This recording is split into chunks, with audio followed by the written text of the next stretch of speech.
dan kualifikasi untuk Piala Dunia 2030. Di sanalah Pascal Struijk bisa kita lihat, ya, bisa bermain dengan tim nasional kita jika semua berjalan dengan lancar, ya, dan kita berharap bersama.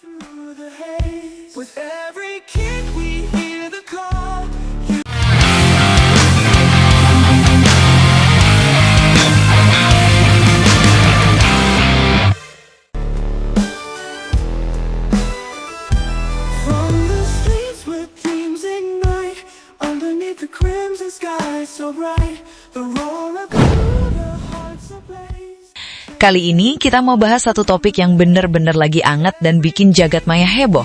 Ini bukan cuma rumor biasa, tapi ini menyangkut masa depan benteng pertahanan skuad Garuda kita. Ya, kita bakal bahas kabar terbaru tentang Pascal Struijk, yang kabarnya sudah bersiap dan bersedia menjalani proses naturalisasi untuk membela timnas Indonesia.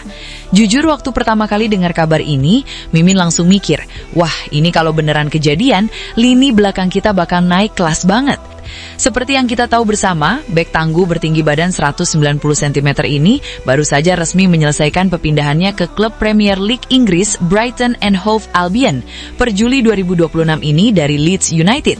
Pindah ke klub kasta tertinggi sekelas Brighton itu jelas membuktikan kalau kualitas seorang Struijk ini memang bukan kaleng-kaleng. Dia adalah pemain kelas elit standar Eropa.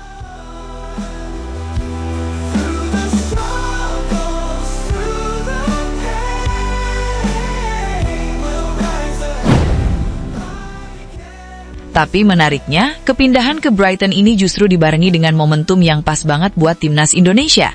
Beberapa waktu lalu, nama Pascal Struijk secara mengejutkan dicoret oleh pelatih Ronald Koeman dari skuad final timnas Belanda untuk turnamen Piala Dunia 2026. Di satu sisi, ini pasti jadi kekecewaan besar buat Struijk di usia emasnya yang baru menginjak 26 tahun. Tapi di sisi lain, buat kita di Indonesia, ini adalah berkah tersembunyi yang luar biasa. Kenapa bisa begitu? Karena secara regulasi FIFA, selama seorang pemain belum pernah mencatatkan penampilan atau kompetitif cap di tim senior negara asalnya dalam turnamen resmi, pintu untuk perpindahan federasi itu masih terbuka lebar-lebar. Jadi, status Struijk ini secara administratif masih bersih dan sangat sah untuk kita naturalisasi.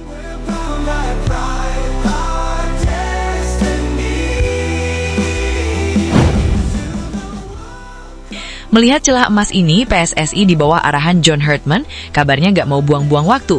Mereka langsung gerak cepat menjejaki komunikasi secara gerilya dengan pihak keluarga dan agen Struijk. FYI aja nih buat yang belum tahu, garis keturunan Struijk ini sangat jelas dan kuat.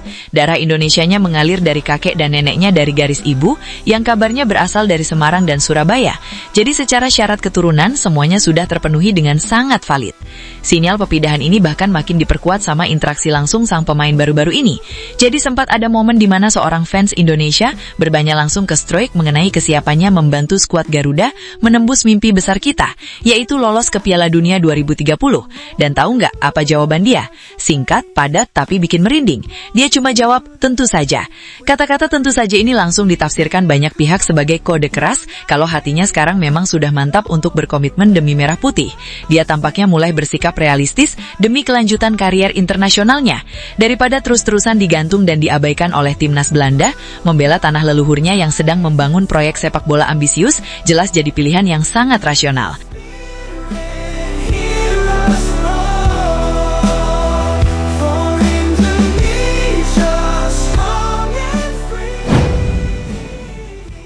Sekarang, coba kita bayangkan sejenak gimana mewahnya pertahanan timnas Indonesia nanti kalau proses administrasinya selesai. Kita bakal punya duet menara kembar di jantung pertahanan. Jay Itzes yang tampil solid dan tenang di Serie A Italia bersanding dengan Pascal Struijk yang punya fisik kokoh, tangguh dalam duel udara dan terbiasa beradu fisik dengan striker-striker top di Premier League Inggris. Ditambah lagi dengan taktik modern dari John Herdman, pertahanan Garuda bukan cuma bakal jadi yang terkuat di Asia Tenggara, tapi siap bikin frustrasi penyerang-penyerang top Asia sekelas Jepang, Korea Selatan, atau Arab Saudi. Kabar yang beredar menyebutkan kalau saat ini dokumen-dokumen pendukung sedang dipersiapkan dan dikebut agar proses naturalisasinya bisa berjalan lancar tanpa hambatan, sehingga dia bisa segera didaftarkan pada agenda penting timnas berikutnya di sisa tahun 2026 ini. Kita doakan saja ya teman-teman.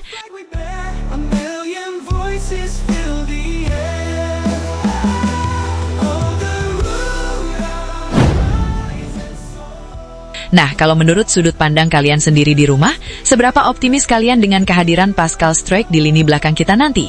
Apakah duet Itzes dan Struijk ini bakal jadi duet back terbaik sejaman sepak bola Indonesia? Tulis analisis dan opini menarik kalian di kolom komentar di bawah ini ya. Kita diskusi santai di sana. Jangan lupa juga untuk terus dukung channel Khatulistiwa Football dengan cara klik tombol like, share video ini ke teman-teman komunitas kalian, dan pastinya subscribe serta nyalakan lonceng notifikasinya biar kalian gak ketinggalan update paling eksklusif seputar sepak bola tanah air. Terima kasih sudah menonton dan sampai jumpa di pembahasan seru berikutnya. Salam Garuda. We'll shine our colors through the night.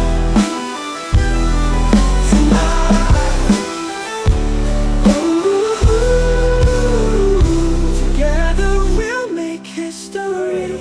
Indonesian pride for the world to see.